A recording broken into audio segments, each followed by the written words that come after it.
Hey everyone, this is Brian from the Tennis IQ podcast. Josh and I hope that you are enjoying the content and discussions that we put out week after week. If you'd like to support the podcast and help us to continue to produce quality episodes, please visit our Patreon page at patreon.com/tennisiqpodcast/membership.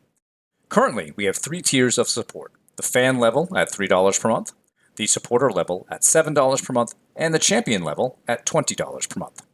Benefits of joining the Tennis IQ podcast community include episode transcripts, participation in book club discussions, and access to monthly masterclasses with me and Josh. For more on these benefits of support, head on over to our Patreon page at patreon.com/tennisiqpodcast/membership. Thank you so much. And now, on to the show.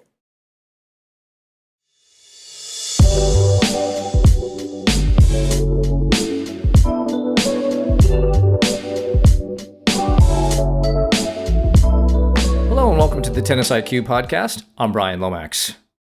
And I'm Josh Berger. And in today's episode, we are going to discuss more about motivation.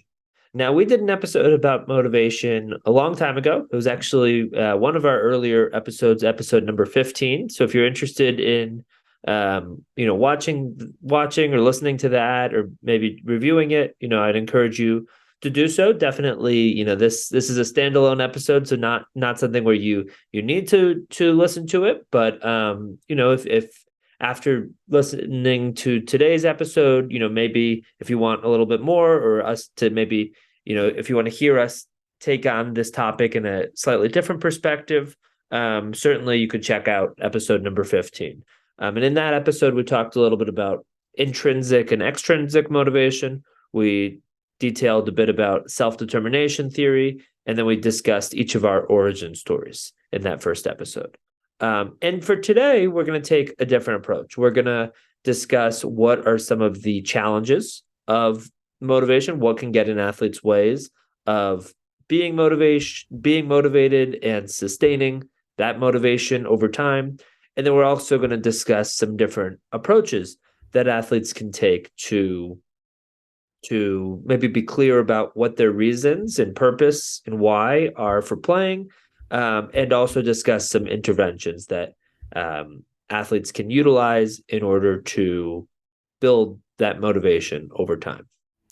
And this topic to me is timely, Josh, because I've had a few athletes recently present with different maybe challenges with motivation. And you mentioned one about kind of the why, and one of the ones that seemed more present recently is this idea of why I'm playing. What's the purpose? Or maybe I have a goal, but it's not as important to me, to the point where I'm going to be training intensely every day. So sometimes a player may report being able to be intense for a few days and then having a drop. And it just seems that the level of importance of why they want to achieve something isn't quite connected strongly enough. And so that's been one. And then I think another aspect of why certain players are struggling with motivation may be just the different sources. You mentioned intrinsic, extrinsic. Yeah, there are certainly other ones in between there within self-determination theory. But sometimes players are a little bit too reliant on more external sources of motivation, maybe coaches trying to inject energy, maybe parents trying to inject energy or expectations or rewards or punishments. And those sources of motivation tend to only have a short-term impact. I mean, it could be a set period of time, but over time, they tend to lose their power. And so I think there are a number of different ways of looking at these things. So what are some issues that you're seeing with motivation for certain athletes? Yeah, I mean, I think one of the biggest is sort of this milestone approach, where maybe an athlete is focused on a particular milestone. So maybe it's a high school athlete and they're focused on their county tournament for their high school team or their state tournament, or maybe it's for an adult player and they're focused on regionals or state or nationals or whatever it may be. And, and then I think when somebody maybe is overly focused on that, or when that becomes their primary goal, what happens next can be unclear. Where it's okay, if I've been so focused on USTA nationals, in a for my USTA adult league team. If I'm so focused on that, and that's what I've been thinking about for months, and I've been focusing on that, and I have big goals around that. What happens after that? I think a lot of athletes struggle with that, where that's been the focus, and they don't necessarily know what comes next. And I think maintaining motivation after a milestone like that can be a real challenge. And I think I think we want to view we want to be able to constantly be making adjustments where ideally our main goal is not just around that one event. It's okay, this is a milestone, or this is a nice test for myself, but this is after this test I have another one and another one, and it's this is just one sort of bullet point along the way, one milestone along that journey, rather than this being the finish line. And this is something James Clear talks about in his book Atomic Habits, where he talks about wanting, if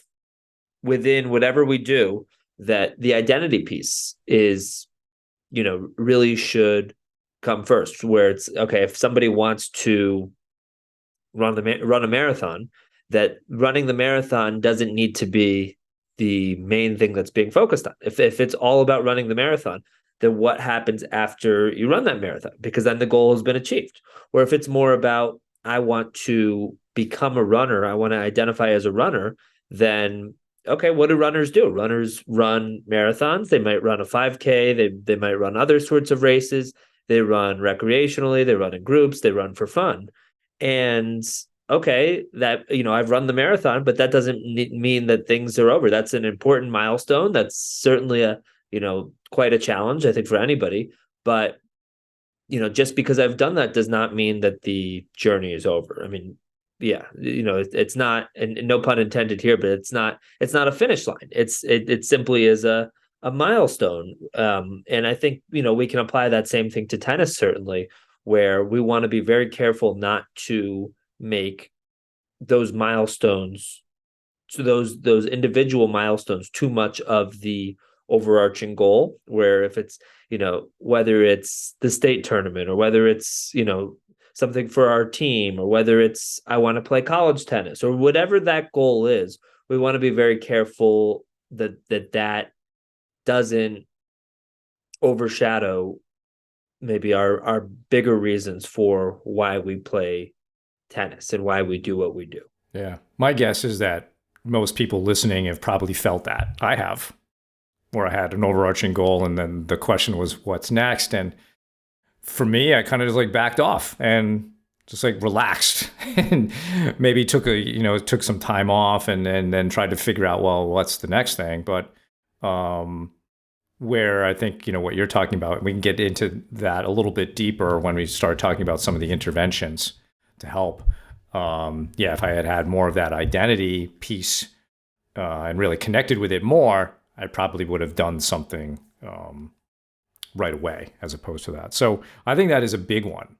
And my guess is most people struggle with that. And when most people are working on goal setting, very often they are those types of outcome goals. Rankings, like you said, making a state tournament or playing in that, whatever it may be. Very often when people talk about goal setting, that's what they're talking about. And I think it's a good issue to bring up, is there's more to it than that, right? So, I think some other issues that we could deal with, Josh, in our discussion today, in terms of potential issues with motivation, could be being too results oriented. And, as we've discussed many times in the past, tennis involves a lot of losing. That can be difficult to deal with, and you're not always going to get the wins.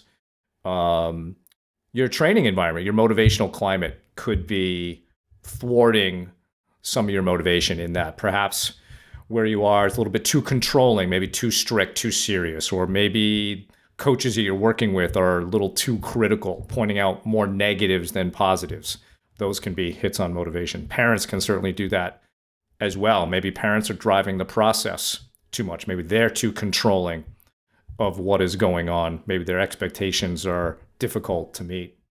Um, what else here? Burnout can certainly be a hit to motivation. And I think one of the difficulties with tennis, as with I think all sports nowadays, because I mean, sports have become business, not just, recreation and a pursuit, is this notion of having to play 52 weeks out of the year. And, a lot of tennis federations don't necessarily make room for an off season for players to take some time and recover mentally and physically. And so it becomes incumbent upon players and parents and so forth and coaches to build in some of that into their schedule and not go through that fear of missing out on something in that time period. And so I think we could also talk a little bit about burnout. So let's transition a little bit, Josh, to some of the interventions that we could use here. And I like the one that we more or less started with, which was the why we play. Maybe this also connects with it would help with what's next type of personality, or approach to goal setting. So when you think about helping a player connect with tennis, why they play, what might that process look like? Yeah, I mean, I think there's definitely some deeper work that can be done. And I think that can look different ways. I think it can be a combination of factors, but I think being able to really try to almost define that purpose or search for it, and try to think, really why do I do what I do? And I think sometimes when somebody's asked that question, it starts, maybe their initial answer starts at more of a superficial level, more of a basic level. But I think once you can sort of peel back the layers a little bit, it can become a little bit clearer in terms of why. And I think, maybe somebody at first they say, "Oh, I do it because tennis is fun or because I want to win." And it's like, okay, that's great. Those can be a part of it, but but really, why are those things important to you? And I think one exercise you can do is, I think it's been referred to as sort of the 5 whys, and it's like, okay, can you give sort of that initial reason? Okay, why am I doing this? Why do I play tennis? Because I want to win. Okay, but why is that important? Well, because, maybe growing up, I didn't win as much and I played some of these other sports. Okay, so then, why? And sort of be able to try to distill it a little bit more through that questioning. And that's something that, that you could do with a sports psychology professional or something, independent as well. Just be able to sort of ask yourself some of those questions in terms of, why is this meaningful? Why is this important to you? And I think, yeah, being able to distill that and try to be a little bit clearer about some of those reasons. And, oftentimes it takes time. It takes time to really figure out what those are. But I think once we can get to that point, and, I think oftentimes it has more to do with, maybe the way we were brought up or early experiences with tennis or with other sports or with other activities. And I think, oftentimes, yeah, once we can get to that point of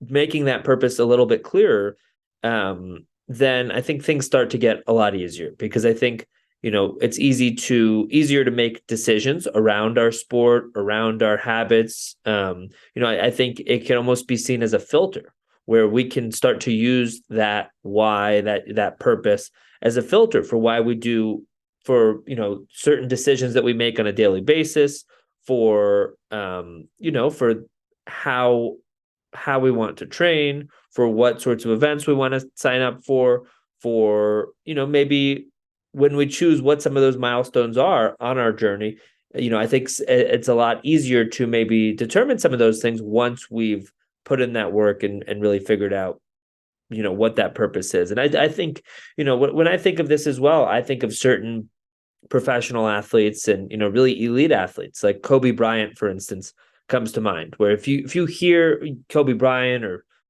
Tom Brady or maybe a Serena Williams or some of these different people who have obviously achieved you know as much success as anybody, but when you hear them talk about their sport and their reason why there's not a lot of contemplation. They're able to come to their answers, I think, pretty quickly and pretty clearly because they've done the work, because they've thought these things through, because they have clear reasons for why they're doing things.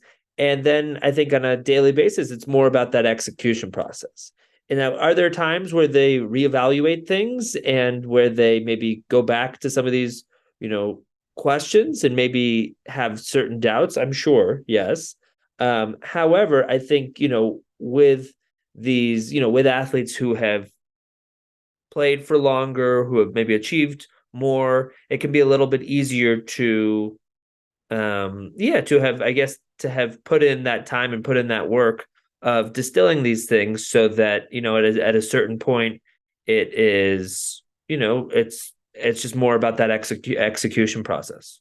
You mentioned James Clear and the identity piece earlier. Do you work in that particular phase when you're helping a player with motivation? Do you work on them creating an identity, like maybe choosing something? And if so, like what are some examples of things that people have chosen? Yeah, I mean, I not necessarily. I mean, sometimes. I mean, I think we definitely discussed the identity piece. But I mean, I think when it comes to the identity piece for some people, it can almost be like an alter ego where, Mm, if I'm seeing myself in a certain way, yeah. can I sort of choose that alter ego? Can I sort of choose maybe a different way that I want to be when I'm out there performing or even during practice? But I think, when it comes to identity, I think you actually phrased that in an interesting way, sort of like choosing that identity. Um, but yeah, I mean, I think, yeah, I think I definitely do work with people in terms of trying to maybe uncover a little bit more about sort of their identity and how they see themselves within their sport, how their sport fits into their bigger, their whole life, that sort of thing. But I think, I think it's a lot about how, you know, can we figure out a little bit more about sort of our identity or maybe multiple identities. Mm. And then once that's clear, once that purpose is clear, then we can start to sort of fill in the pieces and make some of these, other sorts of decisions, rather than having to go back to some of those earlier things like that identity piece and that purpose piece and, constantly needing to question it. How do you approach identity?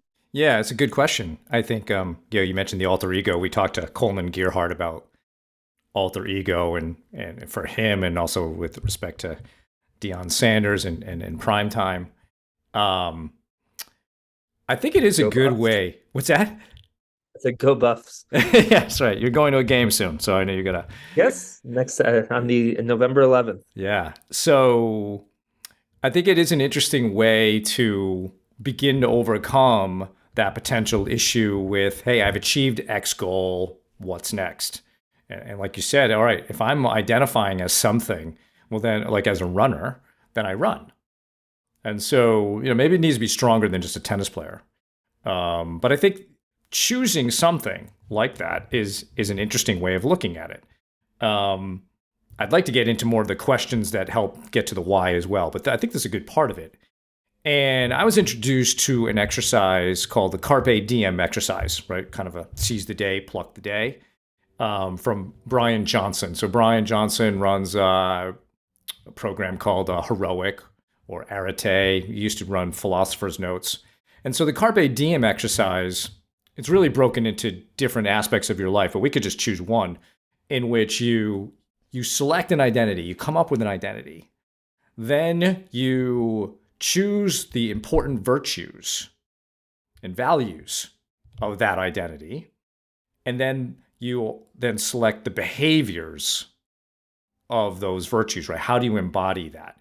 And the idea is to do the exercise daily so that, what may change, the identity and the values and the virtues may not change so much, but the behaviors will probably change day to day. And it gives you more of an intention about how to create a great day, right? Similar to Eric Buderak's TEDx talk. We want to create more great days. Brian Johnson talks about creating masterpiece days. So what could be an identity that we choose? And I've done this with some of the players that I work with. And I just throw this out there as not necessarily that you want to be a professional tennis player, but could that just be how you behave on a daily basis? Could you identify as a professional tennis player? And we'll just take that for an example. So let's say you do. Let's say you identify as, I'm going to be professional in how I go about my training. So what are the virtues and values of a professional tennis player? And that doesn't mean you're taking money, right? Somebody who's professional, because professionals really care about what they do, right? Amateurs, even though it means you love your sport, if I were to call you an amateur Josh, you would probably take offense to that. And that's just the way it is, right? So we want to be professional, right? So what are the values and virtues of professional? And we all may have different takes on that, but they could be things like disciplined, committed, having purpose, focused, confident, etc., right? There might be different virtues and values that you would have. Now, based on that, how do you embody those virtues and values today? And it might be around, all right, well, today I'm going to practice with a lot of intensity. I'm going to do my workout. I'm going to meditate. I'm going to make sure that my eating is on point. I'm going to hydrate well. I'm going to take care of my sleep habits. And it may lead you to looking at the day ahead and set some real intention around that. I do this exercise every day. And it's really helpful, especially in the areas in which I am not quite as strong in. And so it makes me, want to create a great day by doing some of these behaviors around virtues and values that I think are important to being the person that I want to be. So I think that when we look at that identity piece, it's something we could all do. And it doesn't have to be professional tennis player. It could be something lesser, not lesser, but just different. It could be, great tennis player, great athlete, professional athlete, whatever that is. Think of something that would help you get through that what's next piece that allows you, because I think those types of outcome goals, which, I think we've talked about this before, Josh, like that's a little bit of a mistake in the goal setting process to make that your driving goal. There should be a higher purpose. And maybe it's around, when we talked self-determination theory in the past, we probably talked about the basic psychological need of mastery and competence. Very often that should be the overarching purpose of what we're doing. And that's where the identity can come in and really connect you with that piece. So I'm just going to stop there and see what your thoughts are on that. I like that. I like that approach. I mean, I think other identities are, if I identify as a mentally tough tennis player, then what does that look like? What does that look like in terms of what I do on court during a match? What does that look like in terms of how I practice? What does that look like in terms of my lifestyle and other habits in my life, in terms of, what I can do to support that identity? Maybe I am trying to really focus more on really battling, and really, maybe that identity is I'm trying to be a warrior out there, trying to fight for every point. So, okay, if that's my identity, what can I do? How can I sort of start to fill in the pieces to make that happen, right? So whether that is, what do I do in between points? How do I talk to myself to best reinforce that identity? So I think it really is an important question. this identity piece. And I think it's, and we all have agency. We have choice in terms of how we, you know, decide what that identity is going to be. And then, and then we can start to fill in some of these other pieces in terms of, in terms of maybe the bigger picture things and also the smaller details that help to reinforce that identity. Yeah. To be clear, some of the players I've worked with have chosen exactly warrior and fighter as Yep. identities. For whatever reason, the professional piece didn't connect with them, but this is how they wanted to be. So I think that's great.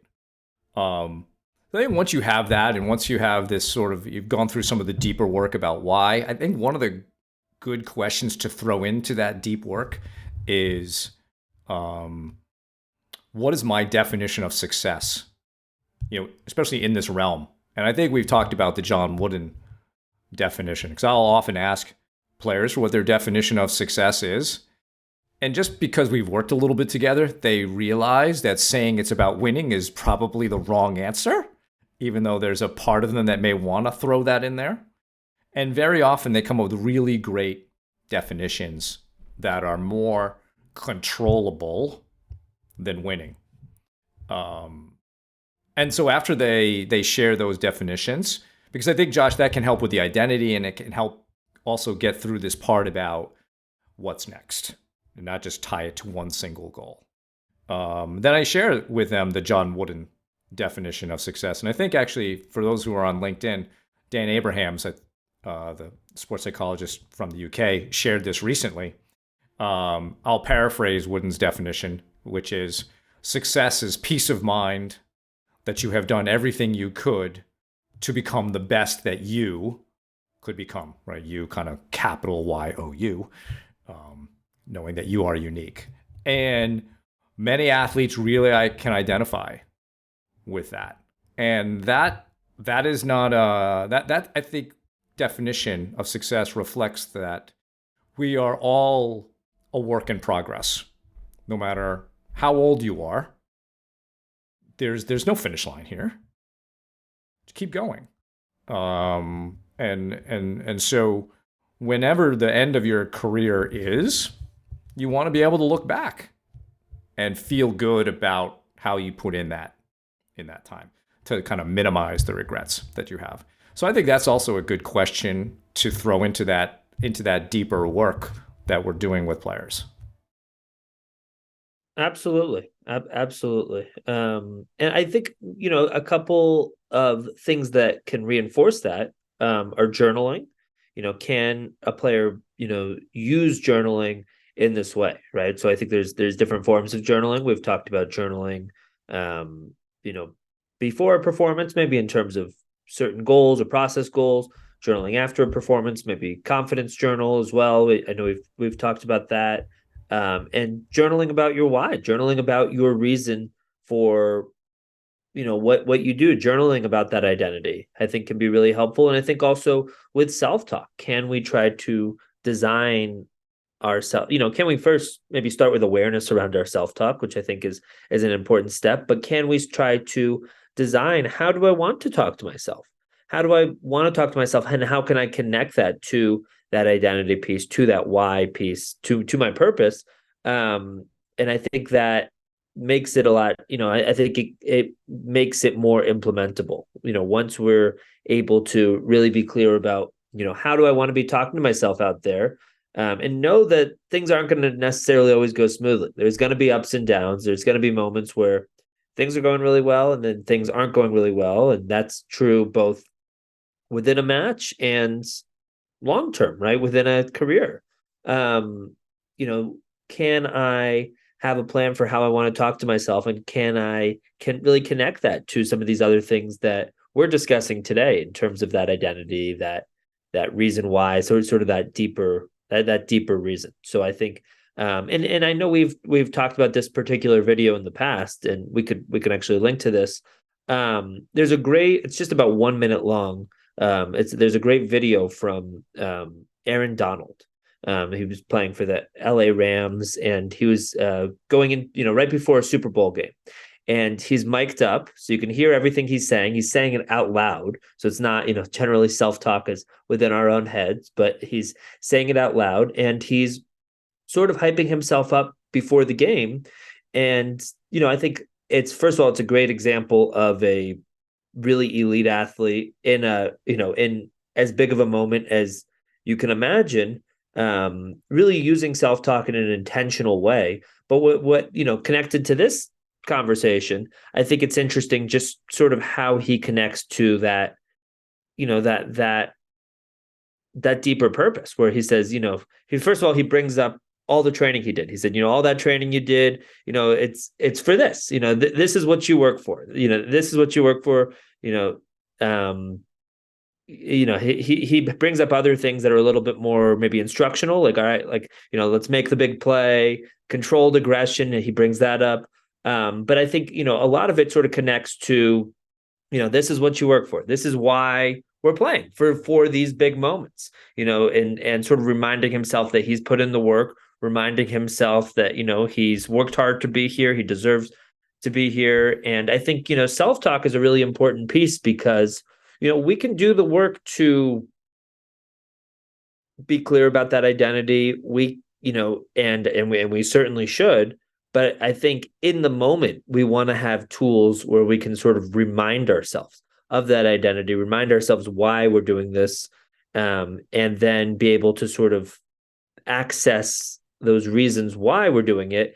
And then I think in the moment, it becomes easier to feel motivated, to feel driven, because we have that sort of, reminder of, okay, this is why I'm doing this. This is why I'm out here today. This is, okay, I'm in the Super Bowl, but it's not by accident. It's because I've worked for years and years and years to get to this point.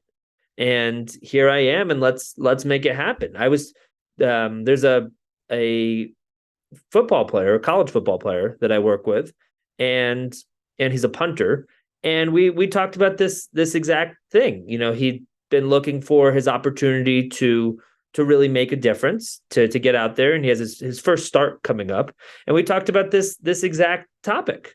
This exact topic. It's like, all right, if you're doing the right things, if you're putting in the work, if you're making the right decisions, and if you're ready, then you'll get that opportunity eventually. And then it's just about, okay, when I'm in the moment, can I really commit to those habits and behaviors that have helped get me to this point? And I think connecting back to, to why it's important in the first place can be a really helpful tool.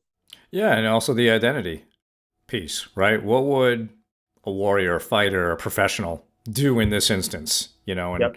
one of the other lines I like in the Aaron Donald hype speech there is be great, right? Be great today. So it's a way of being. So I love how he thinks about all the work he's done in the past. He thinks about maybe how he wants to play today, like controlled aggression, but also how he wants to be. Be great. Be whatever it is that you want to be. And everybody I show this to loves this. Yep. And regardless of sport. And like you said, Josh, it's an elite athlete doing this. And one who, has obviously achieved a lot at his particular position with his team. So I think, yeah, self-talk is super important in terms of getting us motivated on a particular day, which is, if we're talking about creating great days and masterpiece days, then that is an important ingredient to motivation. And this is all about that intentionality and how we want to be on that particular day. I think if we go back to looking at some of the more global pieces and looking at goal setting, we've sort of discussed some of the result and outcome pieces as more milestones along the way. And, potentially useful tool for athletes to do is to create kind of a hierarchy of what their different goals are, so that, let's say, for example, you wanted to become, a much higher level player. So maybe if you're an adult in the US or even in Europe, you want to be like a 5.0 or a 5.5 or something, right? Or if you're a younger player, maybe you want to play college, maybe you want to play pro. Our overarching goal is still to become that best player we can be. But then below that might be that big goal. And then, all right, what's below that? And then what's below that? Really, then taking it down to, well, what are some of the controllable things I can be working on every day, right? So it's making that connection between that big thing I really want and what I'm doing every day. And I think that that's often where the connections are loose, they're not, they don't exist. And it reminds me of Eric Buderak's TEDx talk, where he mentioned that the team goal, like I think it was his sophomore year, was to win the national championship. And at the end of the year, he realized he didn't do all the little things to connect to that goal. Yeah, they had this goal, but he didn't do what was required. But he learned that lesson, and he changed. And I think, for him, if people are familiar with that TEDx talk, his message is more about don't get so hung up on the big goal. For him and others, sometimes having that big goal, maybe being professional, it can be a bit paralyzing as you go along. It seems overwhelming. And so his message was, don't worry about that so much. Worry more about what you're doing day to day. Now, you can contrast that with, say, a Michael Phelps. He has a shorter video about goal setting where big dreams were absolutely a part of what he did. But what did they have in common? Is what they did every day. Michael Phelps was able to make that connection. And maybe it's also because he had a very long relationship with his coach, Bob Bowman, around doing that. But he was able to make that connection between, yes, I want to win X number of gold medals. Here's what I need to do today. And there was a strong linkage there. But when you can produce something like a hierarchy, and it can just be on a blank piece of paper with circles and just drawing some lines on there and trying to make that connection for yourself so that you can say, yeah, what I do today, this matters to my important purpose or goal. And so maybe you don't want to have that big goal. Maybe you do. These, I think, are both good videos to watch. The important thing, though, is can you bring about the energy, the intensity, and the motivation on a daily basis so that you can become that identity, or you can embody that identity, or become that best player you want to be. Absolutely. And I think you bring up an important point when it comes to Eric Buderak and how some of those big goals can, for some, I think feel daunting or be paralyzing in certain ways. If my goal is to be number one in the world, I think some people interpret that as, okay, if I'm working towards that goal and I'm not there, then somehow I failed, or somehow I'm, Exactly. I haven't achieved it. So what does that say about me? So I think being able to break down a big goal, an outcome goal, into smaller pieces, and I like that hierarchy that you brought up, can be really helpful. And I think what's important about doing this work, whether it's goals, whether it's that identity piece, whether it's that purpose and why, is that during those moments we talked about, everyone has ups and downs, right? Within a match, long term. And I think the more that we've done this work, the more that it can help us in some of those moments of turmoil, moments of panic, after a tough loss, when I'm questioning things about why I'm doing this,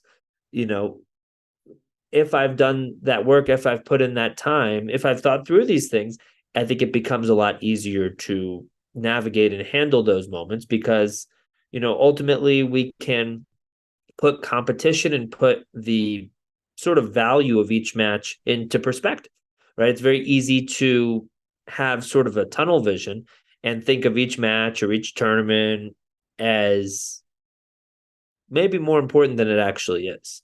I think for a lot of athletes, it's very easy to sort of, okay, I have this coming up on Saturday, right? I have this match coming up on Saturday, and it's really important, and and that's the only thing I can think about. And in that moment, it's sort of tough to really think about how that match fits into the bigger picture in terms of you as an athlete, you as a tennis player, and what is the actual importance of this. Okay, this is a match. This feels important. This has an impact on my season or on my future or whatever it may be. But I've played a lot of matches in the past. I will play a lot more matches in the future. I will win and lose plenty more. And, I think, first of all, that I think that sort of a perspective can help us in a number of different ways. It can help us to take some pressure off in one way, certainly. But I think it helps us sort of put the match in its proper place in terms of, okay, this is the actual importance, but ultimately it's not all about this match. This match is one milestone. This match is one quiz or one test on that journey. And, and then I have other goals that extend far beyond this match, right? It's like we talked about with the marathon, right? It's okay, I've run that marathon, but this isn't the end. I'm a runner, and that's how I identify. And that's what do runners do? They continue running after that race. What do tennis players do? Okay, tennis players win and lose matches, and they learn from them, and they grow, and they connect to some of these deeper aspects of things like we're talking about today in terms of that purpose and in terms of that identity piece and in terms of our reasons for why we're doing this and sort of those sources of motivation. And we keep going. We try to improve and, sort of, I think coming back to something actually from an earlier episode where we had an interview with Christina Rollo and Dave DeHaan. And this concept of everything is practice came up where Christina brought that up, and just talking about how, each time we're out there, it's practice for future opportunities, for future matches, for, okay, this match feels really important. Well, guess what? There will be another match and then another one and another one that also feel very similarly. So this is practice for how you're going to handle other situations in the future. So I think having that sort of long-term perspective on things makes it a lot easier to handle those ups and downs. And so does, having done that work ahead of time on our identity, our purpose, our why, what motivates us ultimately. And then I think it helps us handle those ups and downs, but I think it especially helps to prepare us for some of those downs or moments of turmoil. And one thing we can do to even foster more of that, Josh, is go back to a definition of competitiveness that we have presented in several episodes in the past of, this sort of 3-level priority of, you must enjoy competing, right? Enjoy the act of competing in tennis. You must enjoy tennis, realize it's a battle, but enjoy that aspect of it. You have to look at competition as a process of learning and improvement, which is what you just were talking about. And then finally, the third piece is you do have to have a strong desire to win. And when we have it in that order, I think it's easier to learn from the sport and stay motivated, because it's not all about winning in this case. It's about doing something I enjoy, learning something about myself, learning about how to master this game as much as I can. And then the means to do it is, yes, I have to play to win. I can't play not to lose, etc. There are only a certain number of lessons one can learn through that process. And if you can maintain that order, it can then also assist with motivation for sure. And we've talked a lot about performance teams, Josh, in the past, and how important that is to mental performance and mental health and the stability of the team. This is also an opportunity to bring in some of the people on your performance team to talk about what your goals are, to talk about planning. So maybe a coach, a sports psych professional, a parent, some trusted advisor that you can review your plan with. And maybe it's just a 90 to 120 day plan, because that's really probably about the most we can really sketch out. But they could look at your overall goal hierarchy. But this is an opportunity to work with and collaborate with somebody else on, what you're working on. If you have a coach, hey, you're paying them, right? Let's make sure that you're getting as much out of that relationship as possible. And it can certainly work with, professionals like me and Josh on these types of things to help you as well. So I think, bringing in your performance team can also be a very helpful way of getting reinvigorated from a motivation perspective. Absolutely. I think that's an important point. And they can maybe see things slightly differently. right? We can be very much in our own heads and sort of running these same sorts of thought patterns over and over again. But maybe someone on that performance team has a different perspective. They likely will. And and I think being able to open up that conversation about it, and maybe they will share their opinions, or maybe they need to be sort of provoked or asked about it, in order to really share and gain that insight. So I think, I think you bring up a really important point there. So, Josh, any more suggestions for strengthening motivation for players who might be struggling in that area at the moment? I mean, I think one relatively basic thing we can do is we can think back to certain moments where we've felt particularly motivated, and other moments where we haven't, where we've maybe felt less motivated, or even a motivation, which is sort of the lowest level here. And can we compare and contrast? Can we really identify what was different between some of these moments? Did it have to do with some of those milestones that were maybe coming up, or rapidly approaching? Did it have to do with our lifestyle, in terms of even things like, how's my diet and nutrition? Am I hydrating myself well? Am I sleeping well? All these things can impact it as well. What did my environment look like in terms of that team around me, in terms of maybe other areas of my life? How well was I practicing? So I think, can we try to compare and contrast some of those moments where we felt our most motivated and our least, and try to really determine what were some of the differences between some of those moments. And I think that can provide us with some more clues as well. For sure. And I think a lot of what we're talking about here, Josh, is simply being mindful of the concept of motivation. And even just by taking the time to think about it probably helps you to improve it. Because sometimes we get a little bit mindless about these things, about how we train, et cetera, the diet, whatever. And then you just sort of, as an after effect, realize, hey, I'm not doing all these things I could be doing, or I'm not feeling as energized. And simply by bringing attention to the concept and going through some of the things that we've discussed today can certainly help players maybe reinvigorate themselves and bring that intensity to their daily work. Right. Well, that was a great conversation, Josh. Thank you very much. And that's our show for today. Thank you all for listening. For more on today's episode, please check out the show notes. If you have any feedback or questions for me and Josh, please email us at tennisiqpodcast@gmail.com. Also, if you are enjoying the content that Josh and I discuss on the show, please rate and review the podcast so other tennis enthusiasts can find it more easily.